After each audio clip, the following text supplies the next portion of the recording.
rolling for me for activate. A 4 is groups led by great warriors and companions. Which means your group, well, your great warrior, is he still leading? Okay. Yep, it still counts. So, yeah, your groups 1 and 2 are good. And group 3 is the single stripling is going to be stuck on his own. Yeah, wondering what he should do. He's got his pockets stuffed with corn. He's thinking, why do I need to involve myself in these shenanigans? No, let's do this first. Have group 2 walk to the edge of the woods. Okay, so you've got to roll a die. 2 dice and take the highest one. You got 4 inches to play with? So I'm moving 4 inches towards your guys. Actually, like more towards your camera. Okay, straight towards the camera. Like that. Now that guy's got a bow, so we want to be able to shoot the guy with the bow. And I only got one guy with a bow, right? Looks like it, yeah. The companion's there, and he's got a spear. Actually, he could. Are we within 12 inches of the guys? I don't think you're within 12 inches of anybody. Your closest guy is... Oh, no, I am wrong. You are within 12 inches. You could throw a spear. Okay, so first across the river, we'll throw his spear. Okay. And he's a companion, so he needs a 4. Okay. And its long range becomes a 3. And you're standing in the open, right? You didn't cross any woods to get there? Nope. So I need the 1, 2, or 3 to hit you. Okay, I am rolling. You got a 5. He missed. All right. And then calls the moose is the guy with the bow. He's a veteran warrior. He starts at a 4. Oh, we forgot to take range. We forgot to take the fact that I moved out, but it didn't matter anyway. So he's a 4. He's -1 because he walks. Becomes a 3. And but he's not long range, right? Or he is he over 12? No. Yeah, he's well. Let's have a look. He's right on the nose, 12. So no, he's in range, regular range. Just for that one guy, though. Then. Just the one guy who got the spear thrown at him already. All right, so he needs a 4, -1, he needs a 1, 2, or 3. Okay. 6. You'd almost think I was playing with the dice. I saw you roll. Okay, so move the group 2 marker over there with them, and so they're done. So group number 1's going to charge into combat now. Okay. Can I move aside my one dead... Yeah, you can take him out of the game. Actually, you should put him on my side of the table. Put him on I'll get yours. victory points. Yeah, okay. I'll get victory points for him later. He's over there. Okay, so I'm declared a charge. You need to roll dice for me to see how many inches of movement I got. That'll be the most. That'll be important. Because if I only have 2 inches of movement, I ain't making it. So here's your three die. 3d6 makes it too high. And you've 8 got inches. 8 inches. All right, that's lots of movement. I think you can do it. So what I'm going to be trying to do is I'm trying to charge into combat so that the guys at your back, like your great warrior and your 2 bowmen, are not going to be able to be involved in the combat because they're not going to be within an inch of somebody in combat. Yeah. So my objective there is to get into a combat without getting all your guys in the combat. Okay. So to give myself a little bit more of a chance of winning, right? Right. So first off, the great warrior is going to stand up where he is, and that's going to be his whole move. So he's not going to be involved in the charge, but he's going to be close enough probably to the group. Okay. So we probably want to charge this guy on the because I'm looking at the screen on the left edge. I figure out who that is. Winter Branch.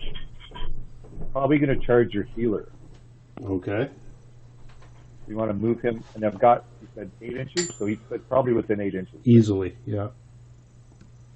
He's going to charge there. Now the guy on the ground can't. So I don't want to be in base-to-base contact with the guy on the ground, only with your warrior, only with your guy standing up. So that Okay. so that you can't support me.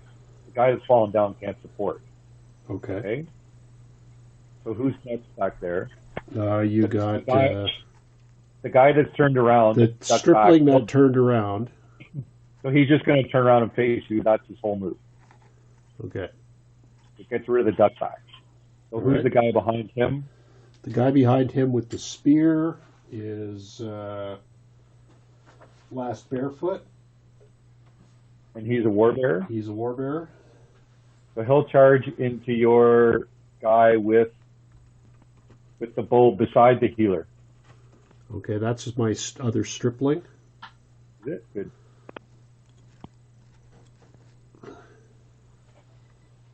And then I've got one guy left back there. Yep. So that is raised with corn, I believe.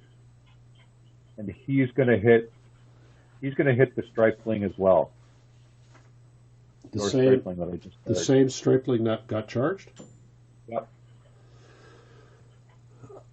Okay. Put him right in there. So that's all my guys, right? That's all your guys. I probably shouldn't have done this. So now you've got a 2-to-1 against your stripling. Yeah. Obviously, you have guys that are within an inch of your stripling. Yeah. They can go peel one of my guys off and fight him. This guy on the bottom within an inch of your healer. The guy on the bottom. Who are we talking about here? This guy? Oh, that guy. Is he within an inch of the healer? He is actually just outside of an inch of the healer.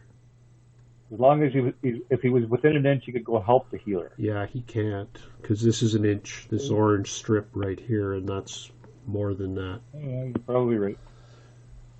So is he within an inch of your stripling? Probably. It looks like he is. Yeah, he is, and so is this fellow. So those two fellows can go in and help your stripling.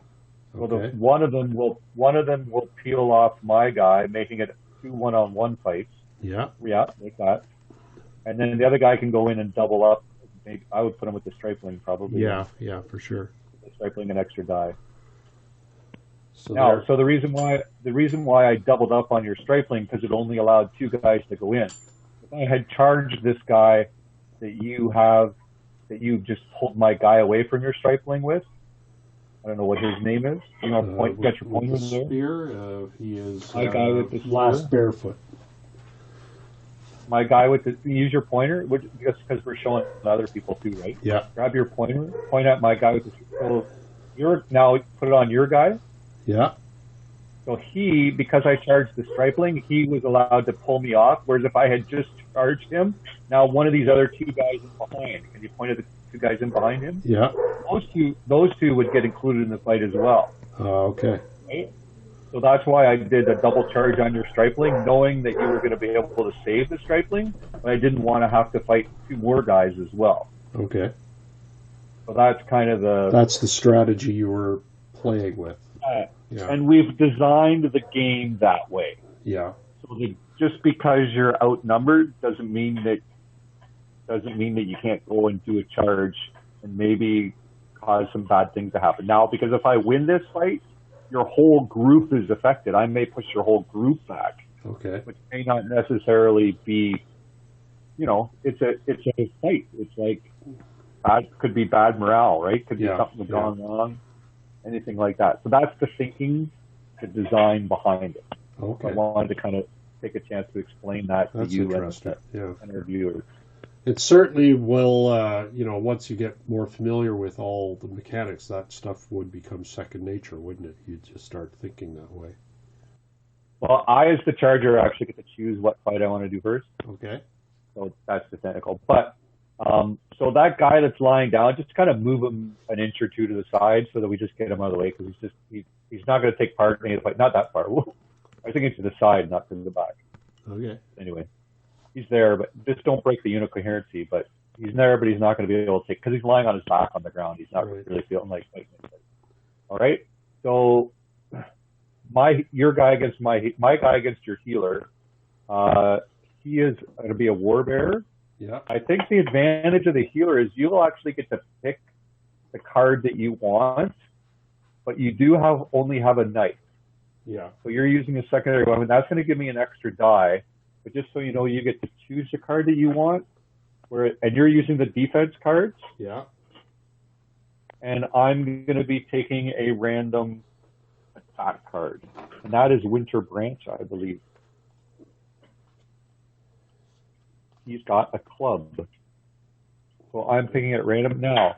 So some of the thinking here, obviously you don't want to choose the Haunt card. No.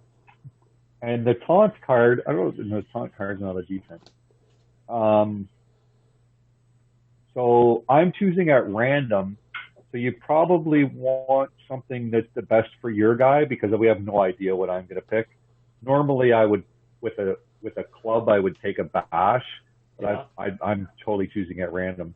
So you need to look at the cards and figure out, like, are you interested in doing a counter blow because you can actually, because it's all A, so you could actually do some damage to me, or do you, are you trying to protect the guy? Maybe you want to parry plus 1d6 when wearing a shield. Leap aside or jump backs are minus 1d6 and wearing armor. I don't know if he's got armor. I don't have his sheet here. So that's kind of what you're looking at. You probably want to pick when I'm choosing at random, you probably want to pick the card that's best for your guy. That's kind of a general strategy of the game. Yeah. And I don't know that your choices are probably limited to that. Do you want to do a counter blow and try and hurt me? Jump back is all defense dice. All green dice. Yeah, I think I've made my choice. All right, you got one up? So I'm going to pick my one at random here. Okay. I pulled the card. I'm on defense, you're on attack, so yeah. And I've got duck.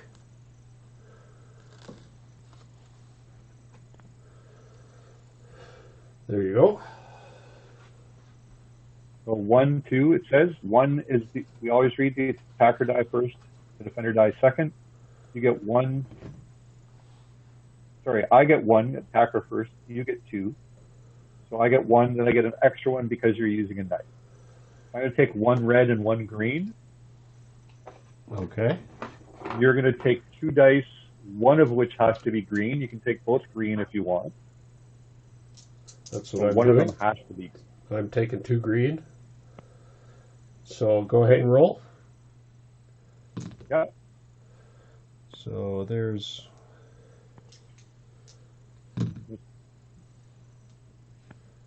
the results. My guy's not injured, right? Winter Branch is not injured. So that's a hit for me. Okay. So you take a -1 CV wound, which is, I believe, the yellow one. All right. I'm a healer. Healer, heal thyself. Now, my healer's special ability is he's lucky, and he gets 1 free reroll per turn. Can be used at any time. You can make me re-roll that 3 if you want. Can I do that? Yeah, I could. I mean, you'd make me re-roll both dice by the rules, but the green die doesn't matter. Yeah. So you can make me re-roll both, or just pick them up and roll them again. Okay. Like that is a roll. That's 1 roll, right? Yeah. 2 dice is 1 roll. Okay. So there, you're perfect. You made me miss. All right. Take your heal. So your healer did heal himself. All right. Good job. Red Antler. Red Antler rides again. All right. Okay, we got the next fight. Who's involved? The next fight is between Last Barefoot. Oh, hang on a sec. I think, no, we're at this, the Stripling is being fought by Raised with Corn, the Warbearer, here. Right. And so there's the Stripling who's being supported by my second Stripling. So both Striplings are fighting together. So Raised with Corn is a Warbearer, but it looks like he's injured. Is that a -1 or a -2? That is a -2. So he's going to be a 1 to hit. and both are at random. You're going to pick a random card. I'm going to pick a random card. Make sure you put your duck back in your defensive deck Okay. and pick one out at random. We are. And you're going to get an extra die because you got an extra stripling helping you. Okay, so I picked a random card here. I have swing. I have duck again. Swing. You have duck, so it's one each. What does the duck card say on it? It says nothing. Nothing. Okay. It's just duck. So one each, you're going to get an extra die because you're of your supporting bud. Yeah. What's your stripling armed with? A bow, which means he's going to use his knife, He's got his knife. which means I'm going to get an extra die. So we're both going to get 2 dice. You get 2 reds, Yep. and Did I'll you follow that? I'll take 2 greens. Raised with corn, right? Yeah, He raised doesn't have an axe. No. You're going to give me another. You're going to give me another die. Yeah, he's got an axe. So your swing, you get a plus D6 when using an axe. Plus 1d6 when using an axe. I get another d6 because you're a stripling with a bow, which means you're using your secondary weapon, which is the knife. Yeah. You're using the wee little flint knife. Right. So that's giving me a die. So that's giving me 3 dice total. You're getting 1 die for your card plus a second die because you got a supporter guy behind you.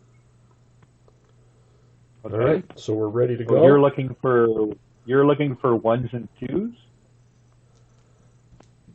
to block all this. Now you don't have to do both green if you don't want to. You could do 1 green and 1 red. Just so you Yeah, know. but I think I have to do all red. I think I've chosen to do all green, all defensive dice. Okay. Okay. I'm looking for ones on the red dice. So you got 6, 5, and 3.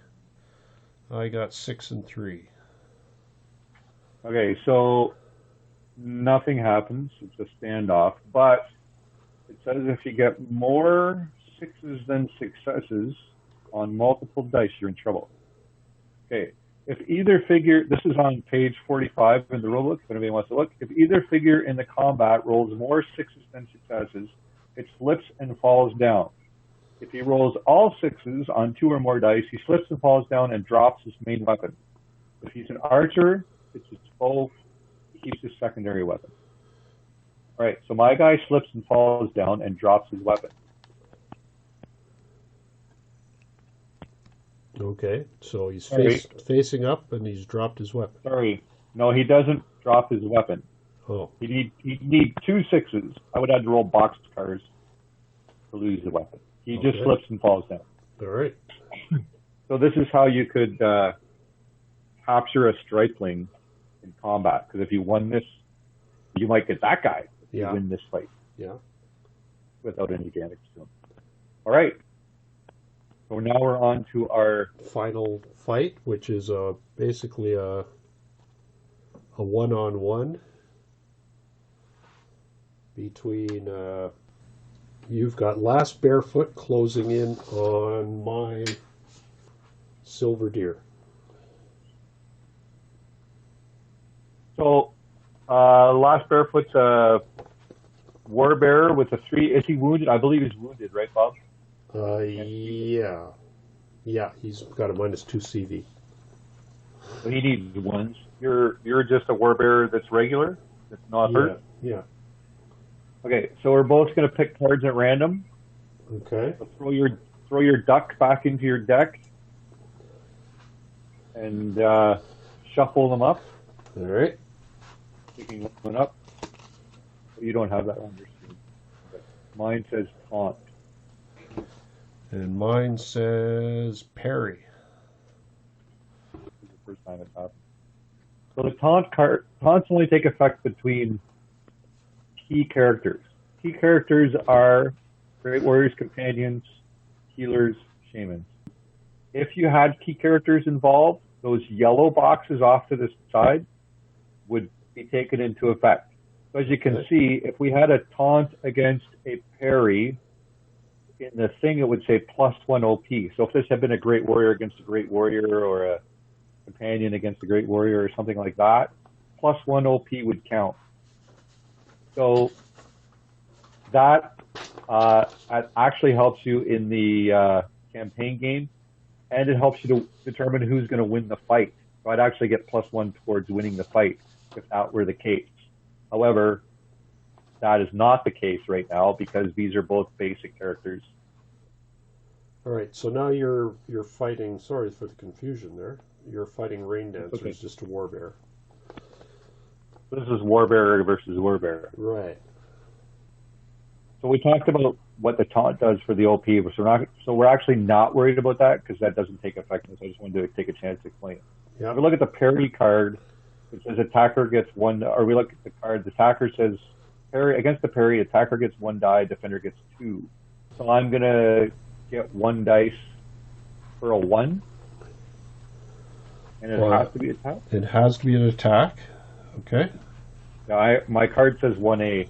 Yeah. So if I had more dice, I'd maybe do something else. And I get You get 2 dice, one of which has to be green. Now let me just point something out here. You probably want to roll a red one. Yeah. Because remember, you have to do wounds to people to win fights. Okay. So I can, but I have to take 1 green for sure. Yeah. And has there been? I think my guy slipped and fell. So actually, you're winning the fight right now. So based on that, do you want more green dice to try and block my 1 die, or do you want to try and hurt me and win the fight 2-0? Remember, if you go up 2-1, it's better. Well, 2-1, it'll be a harder nerve test for me to pass. Yeah. So these are kind of things you got to think about. I don't know. Maybe you just want to stop from being wounded. You want to take 2 green dice. I think But we're gonna take the conservative thing to do would be to take 2 green dice, but I think we're gonna take a red die just to see if we can't score a little better.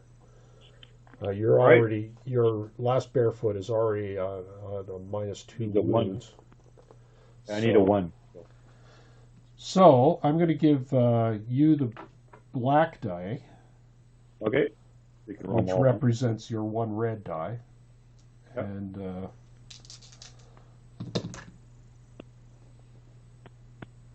you need to re-roll your the red 6. So you've got to basically, I'll replace that just so the numbers show. So you rolled a 5, I rolled a 6 and a 2. The 2 is my defensive die. So your guy actually falls down because he's got more 6s than successes. Okay. And my guy doesn't hurt you at all. So now we're even. Now the fight is a tie. Okay. Well, the fight being a tie is actually on page 49 in the rule book. Okay. And we had to figure out whether the score is even or odd. Okay.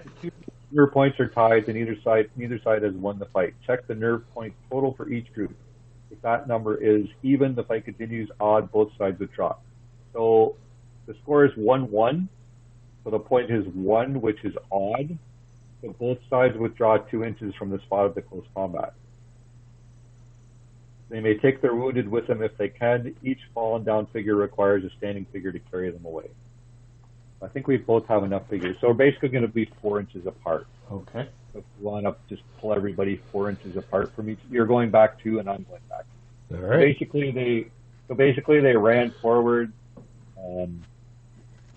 swung a bunch of clubs at each other and didn't do a whole lot of anything, and then kind of moved back warily from each other. Turtle Claw falls back. And we'll tuck these guys back a bit.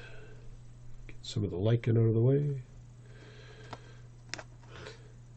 Might be necessary to do these games with a little less foliage and just clear lines of the bases. All right. So that was your first move, or was that? Am I reacting now? Yeah, you're reacting. I think.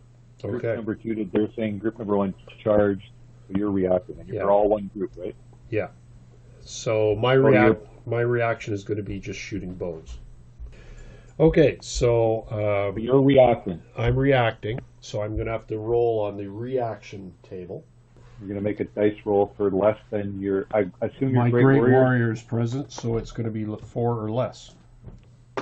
5 or less for the Great Warrior. 5 or less. If he's Yeah. not injured. So 5. So group number 1 is active. Yep. So do you want to run, walk, charge?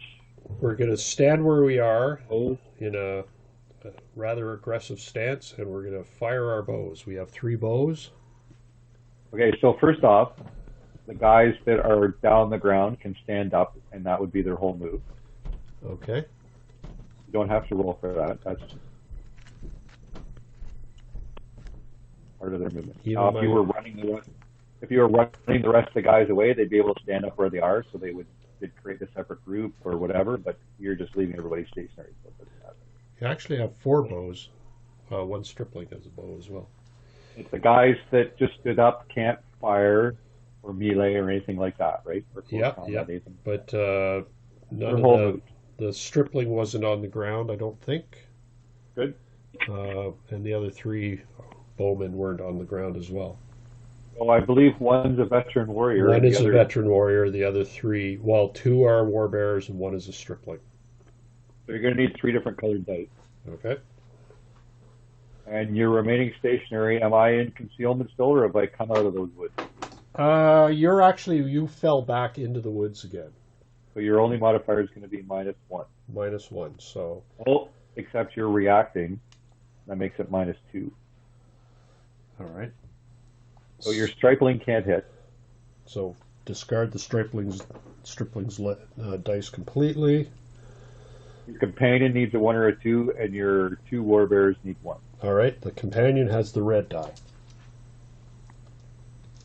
Now, alternately, is there somebody in the open that your stripling wants to shoot at? None of your guys, see, if you would have fallen back 4 inches from the combat, you'd all be in the woods. So there's a stripling wandering around in the open. Over here. Might be out of range. I don't think we'd bother with him. We're worried about what's in front of us, I think. So. Did you hit with any of those? We hit the veteran warrior hit with a 2. And the other 2 guys missed. Everybody else missed, yeah. Okay, so you got to go to the shooting damage chart, which is on the bottom of the QRS, the last. And I assume we're within 12 inches? Only about 4 inches. We are, yes, for sure. We are 4 inches back. You're going to roll a D6 on that chart, and you're going to get a +1. Okay, a D6 with a +1. 6 + 1 is 7. -2 CV. Stay on the feet if the die roll is even. Fall down if the die roll is odd. You roll a 6, so he stays on his feet. So there's another way that you could knock a stripling down and then go run over and grab him. Okay. And I believe you're rolling a random target with this guy. Yeah, so we'll just How many say guys do I have? 1, 2, 3, 4, 5, 6. Yep. Roll away. 3. So Number 3 has a minus. I think he killed somebody. he has a -2 wound already. So he's dead. So last barefoot is out of the game. So put him over on with your A marker so we know you get points for him. Okay. Well, that felt good. Good dice rolling. Finally. I think I've been paying for it. Okay, so that was my reaction, and now it's your second action. So my second action, only groups 1 and 2 are active. Group 3 is wandering around. Well, yeah, just hunkering down and counting the kernels of corn he managed to find. My mom's going to be so happy. I think my guys need to retreat back to join with group number 2. Okay. maybe roll me a run move to the rear. All right. Actually, I might just want to call it a day. Okay. I think I've won the game if I leave. Well, here's your run move. 5 which is inches. 5 inches.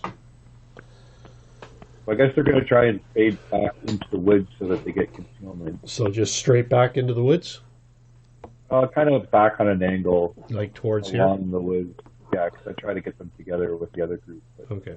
So I'm going to pull all this junk out of here and just assume you're staying within the woods, okay? yeah, you can put it back after. So that's 5. That's 5. I just might have to go back more than to the side. That's 5. I'm not touching anybody. Who's he? He is, he's the He was wounded. knocked down. Yeah, Was he? he was, wasn't he? That means he's just standing up as his home. That's all he can do. Yeah. Okay. And 5. So we actually have kind of broken things up a bit. So he should probably stay within 2 inches of the guy that was falling down. Okay. He can't stay close to the other unit anyway, right? So we've created a, well, now this is Unit 1 and this is Unit 2. Yeah. And we're assuming this is all on the edge of the woods, like they're all under. I just they're move under the cover. marker, move the number 1 marker behind them and put forest in front of them. Yeah, put that little piece of leg in front of them. There you go. There we go. Okay.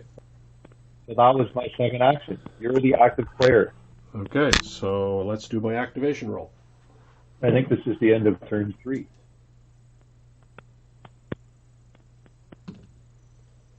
Two. All groups. All groups. Well, we kind of only have one group at this point.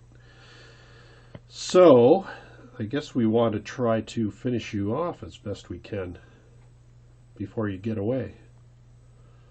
So, I think we're going to charge this group on the edge of the woods. Try and capture those guys. Try and capture them. So, with group 1. All of group 1.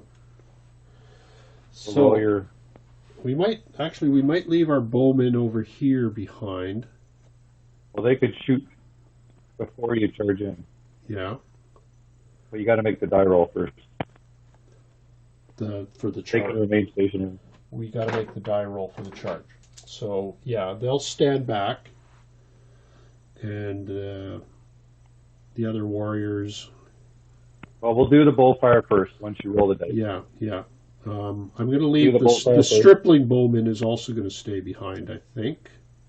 So we'll take the great warrior and 1 stripling and 2 warbearers. You don't really have to declare all that. No.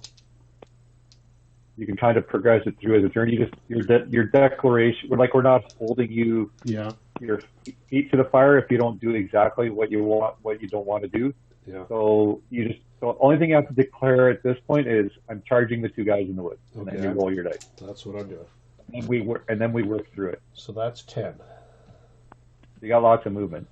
So So now I think we have all the movement we need.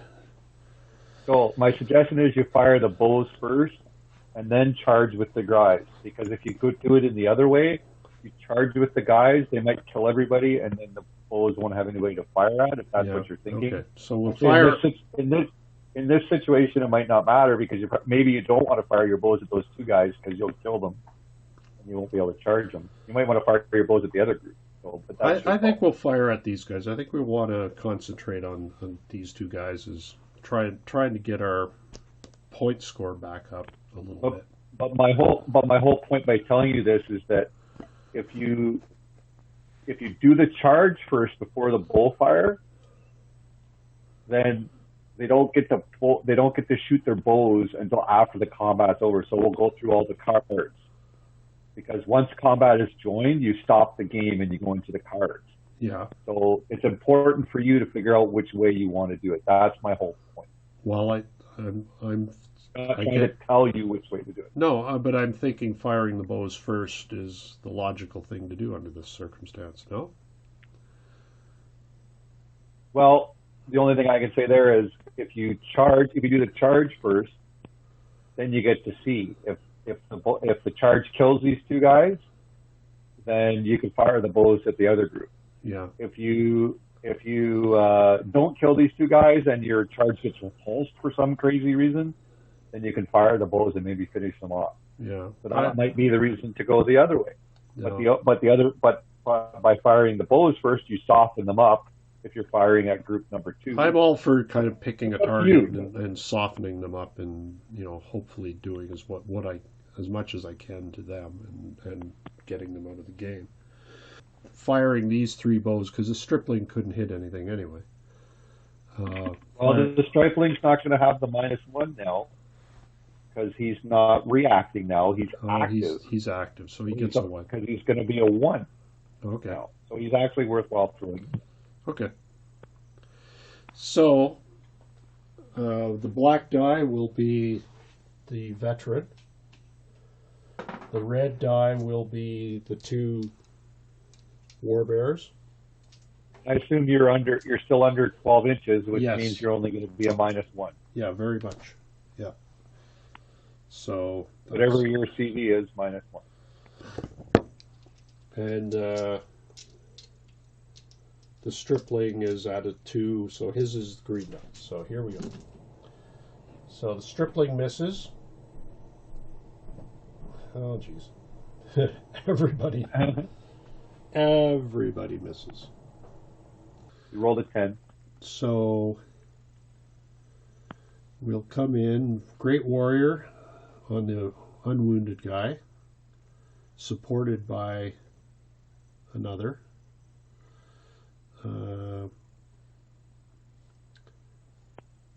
And my -2 wound guy, he's kind of the best warrior here. That's the best. The best of that, what's left, supported by my second stripling. Mhm. And then the healer dancing around in the background. You could leave him beside the I bowman. think I might maybe move the healer, use his movement to link up this, make it all one group. Because otherwise my stripling's standing out here on his own. Can I do that? Yeah, absolutely. So we'll leave that as the secondary group. Move my 1 up to these guys. And we're into combat. So I obviously can't reposition anybody at this point because we're all taken care of. Yeah. That's good. All So right. it's your choice which combat you want to do first. We're going to do the wounded guy first. Your wounded fellow is raised with corn, warbear, and he's up against my wounded fellow, who is white feather, also a warbear. I have an axe. You have an axe. We're virtually the same. What's the wound? Both of us have -2 CV. Okay, so we're both choosing at random. So we're both choosing at random. Okay. I'm supported though. You get an extra die.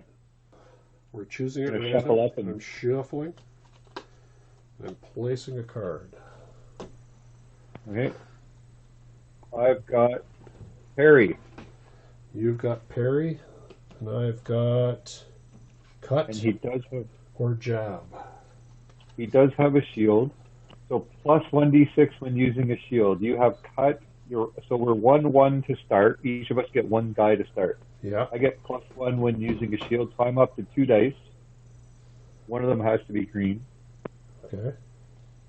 And you're at 1 + 1 for your support, right? 1 + 1 for my support. Yeah. So you don't have to take your second die as red if you don't want to. It could be green because you have 1A. Only one of your dice has to be red. I'm taking both as red. Right? Roll them away. Okay. You don't need to take both your dice as green. You just need 1. Do you want a red dice? He's almost dead, so I think we're gonna go both green. Okay. So we'll roll them all together. Yeah, that's probably a bad idea. We're all rolling for ones, right? Yeah.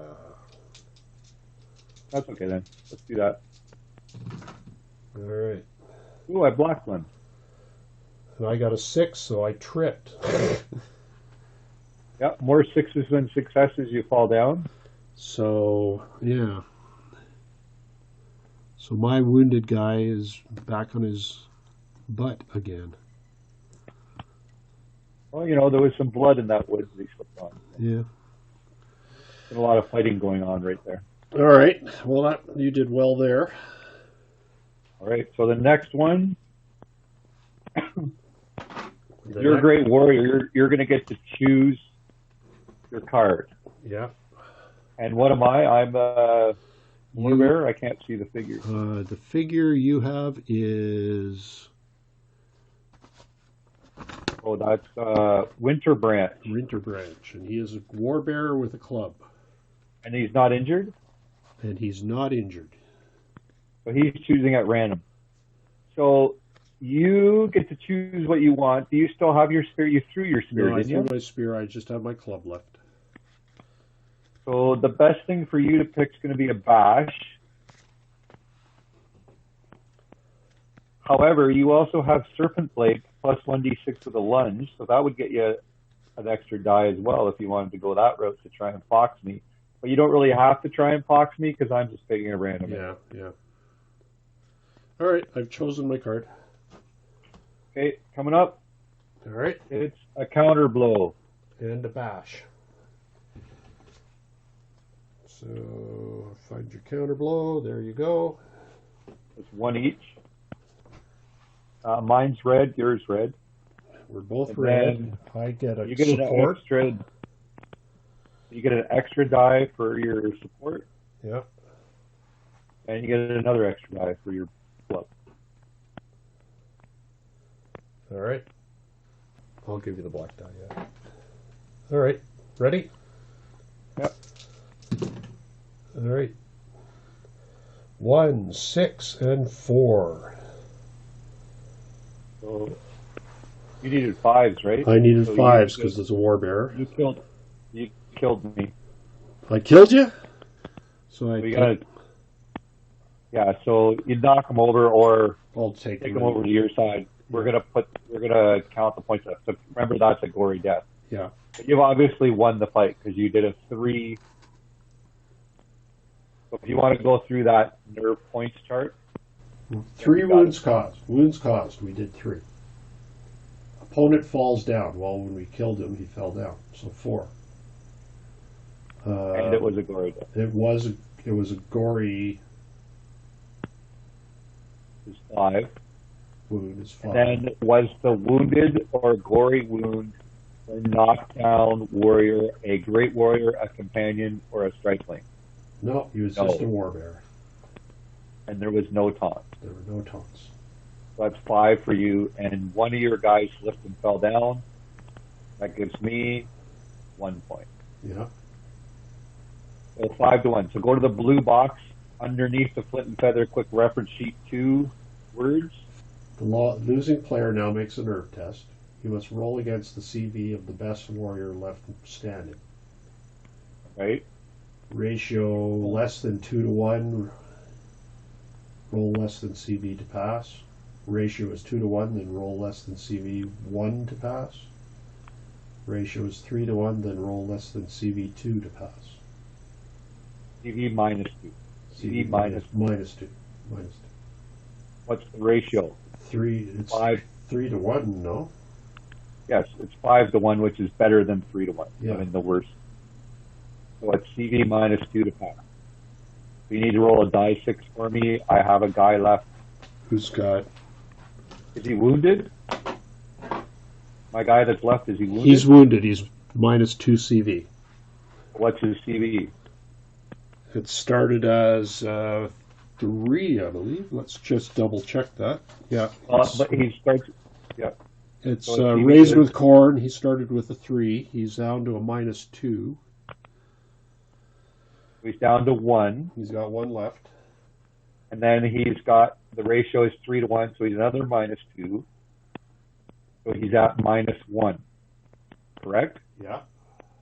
So you're rolling a die 6 to get less than -1, which you can't do. Yeah. But the number you roll is important because it'll determine how many points I fail by. Okay. Here goes. I want you to roll a 1. I'm not going to do that. You want you to roll a 6. Okay. At least a 3. Oh, you rolled a 1. So a 1 fails a -1 by 2, right? Yeah. So read the fail by 2 now. So failed by 2, the losers retire 1 action at a walk. All warriors who suffered a fall down result are left behind. The winners remain in place. They may recover any dropped weapons or capture enemy warriors who suffered a fall down result. The winning warband becomes inspired. Hooray! There you go. So on any activation rolls from now on, you're rolling on the, we're still on the QRS, so if you look back at the top, under the Flint and Feather quick reference, We're up to inspired 1. now. Yeah. Whereas I am still standard. I'm not demoralized yet.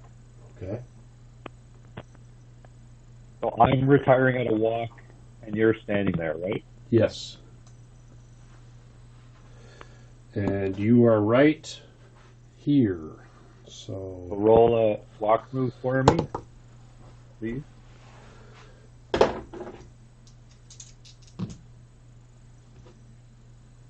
2 inches. 2 Not inches. much. That's not a lot. Well, I'm going to move kind of on an angle back towards my guys, right? Probably at about there. He's only one guy, right? Yeah. The other guy died. The other guy's gone. So if you hadn't have done a gory death to him, you'd actually be able to capture him right now, but you decided to actually just lop his head off. Yeah. You're not quite within 2 inches of your other group yet. Yeah. So that was my initial First activation, right? activation. So now you can do your reaction. All right, so roll, group number 2 needs a 1 to react. So roll a 1 for me. Nope. 6. He's standing around waiting to die. Group number 1 is the Great Warrior. Oh, he's pretty hurt. Their companion's there, so we need a 4 or less. 2. A 2. So run. They can do a run move Okay. off the board. You're headed off the board is what you want. Well, I'm thinking I probably got to swing by You got to pick up your stripling. group number 3, or else I'd lose a lot of points if he doesn't Yeah, come yeah. in. So you want to head in his direction then. Well, or just within 2 inches of him, right? Yeah. See what we roll, kind of thing, and You're dandy. You got 12. so you're probably going to go past him, and the last guy's probably going to measure from the last guy. Like, give me 12 inches from him. Yeah. And he can just have him end within 2 inches of the stripling. So he could be even right there. Yep.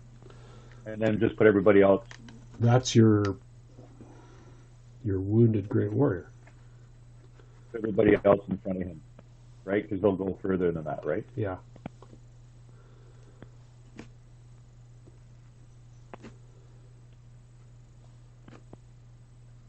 Move that group 1 marker. I think we can take away the group 3 now. No, he's got it. He hasn't activated yet. I can still okay. try to move him, All right. and then you'll take it away. All right. Well, yeah, you might have been able to do it. But anyway, I get to activate him. He needs a 1 or a 2 to activate, right? Right. 6. No. And now you can take it away. All right. So that was Your second activation. My second activation will be to try to close again with your wounded fellow in the woods. Let's see if we can finish him off. Well, I think I have some long-range bow shooting. Oh, yeah, you can do that too. We'll do that. Which I might as well take as you're running away. Yep. So I think I want to play out the final move. I'll just do the bullfire. Okay. So the bowfire again is the. Are we over 12 now? You are over 12, so it's -1.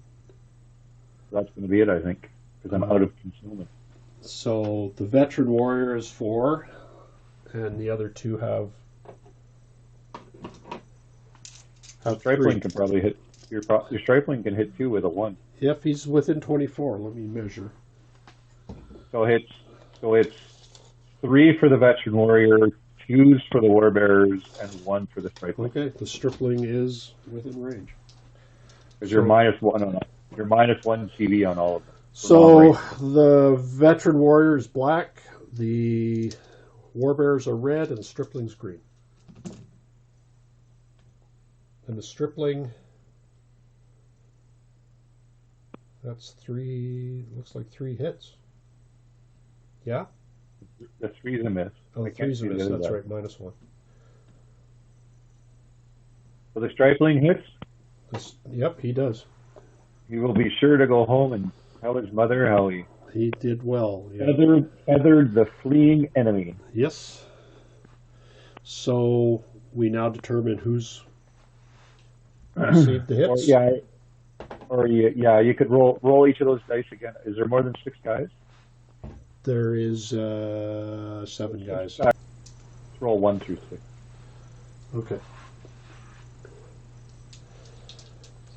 And we're rolling 2 dice for the 2 hits. 1 for each of them, yeah. All right, so that's 5 and 6.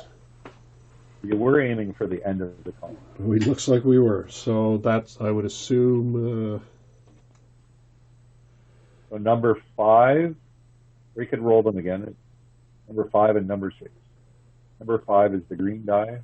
Yeah. And we're looking at the shooting damage table, which is at the bottom, in the yellow at the bottom. So. And there's no modifiers because you're at long range. If you're at short range, you get a +1. But Okay. so a 3 is a duck back. What's the other die? The black one? The black one is a 2. So They're both duck backs. 5 and 6 are here and here. Turn them to face you. Yeah. Kind of weird because They're running away, so they're turning to face. So. but that's a duck back, right? Yeah. Normally they'd be facing you and then turn the other way to duck back, But they were, yeah, that's interesting. So there they are.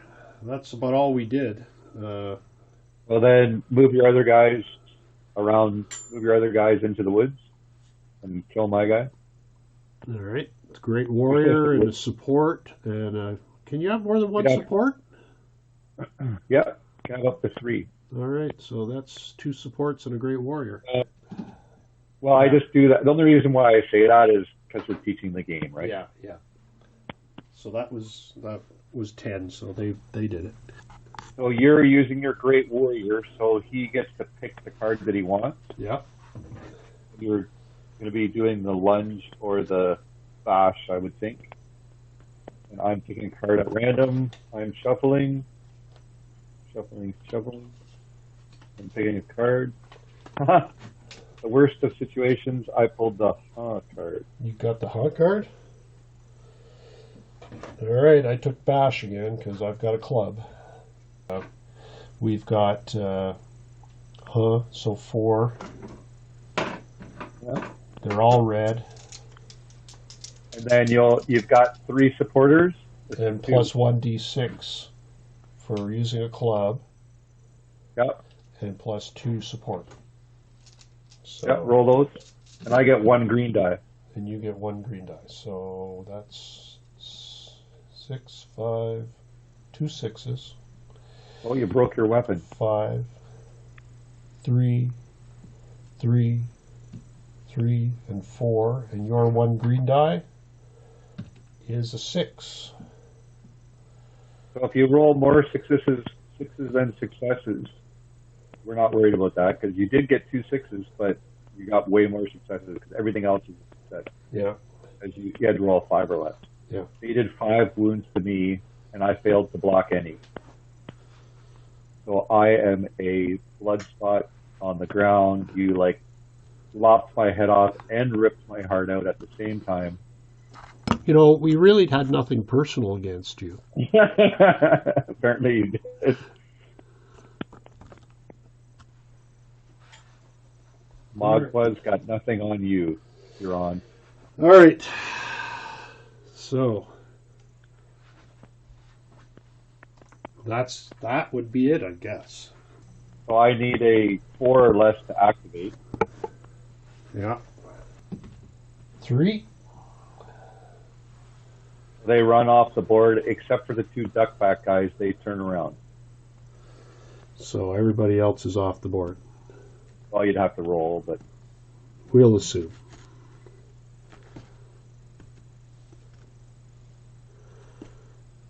And the duckback guys turn around. They hesitated. They paused for a moment to look back and say, "Gosh." that was Winterbranch. Winterbranch fought to the end. He'll go down in infamy. Okay, so now if we go to in our rule book, if we go to the chart's on page 51. Okay.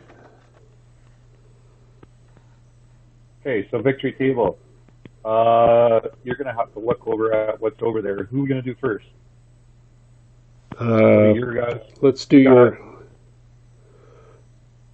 So I got 2 furs markers. That's 50 points. And I killed somebody over there. Who did I kill? You killed. Or the companion. He was a companion. Yes. That was a gory death too. So that's 35. So I have 85 points. Okay. Write that down. And you have 1 furs marker is 25. Yeah. And what else you got? And 3 deaths. 3 deaths. Are they all warbears? I think they were all warbears. Yeah.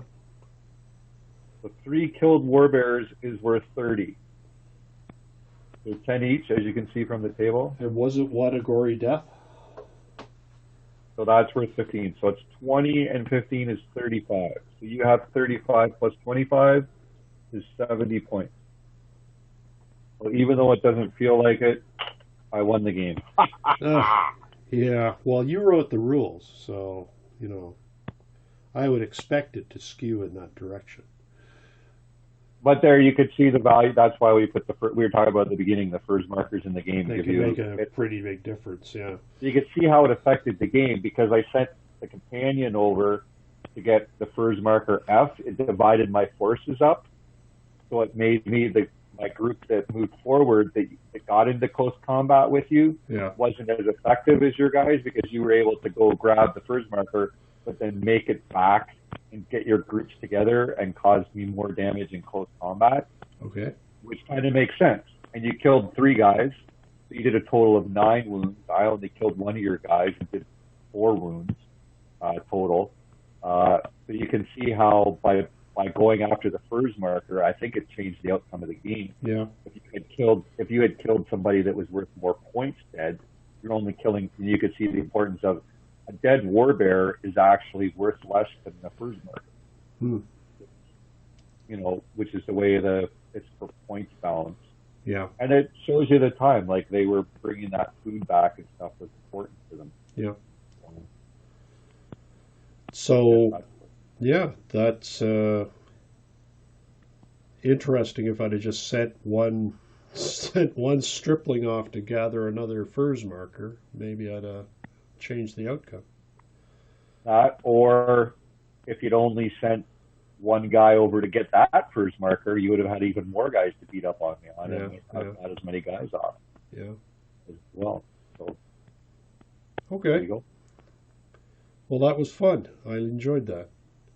And we'll certainly work on a few more of the technical issues on this system, but I think overall, hopefully, it went fairly well from the observer's perspective.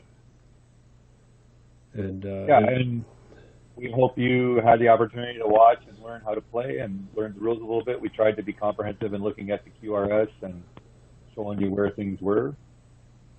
and how the rules work. And we even got into some advanced rules that, like the stuff with the guys slipping with more sixes than successes. That's real. I don't teach that usually on first. And then that being said, there is other stuff that we didn't get into as well, like moving cautiously is in the game. Ambushes are there. We didn't really have any scenario objectives, which I don't really do when I'm teaching the rules anyway, because we're just learning the rules. So, just having a bash at each other is worth that, learning the rules. So, and of course, there's the campaign game, and there's a whole magic set in there, Arenda. Yeah. That we didn't learn anything about, and that's more advanced stuff. So we'll probably get into that. You'll probably enjoy getting into that. Yeah. Horrendous and then and maybe some monsters too. Yep, for sure. We only had one medicine card, so yep. Lots of medicine cards. Quite a deck of medicine cards. All right. So, all right. Well, thank you everybody for watching, and I hope you'll be here next time we try to do this and get this little system we're working on nice and smooth. So I guess from Lee and I. Thanks for hosting, Bob. Thanks very much. Thanks for having me over. Yeah. Yay!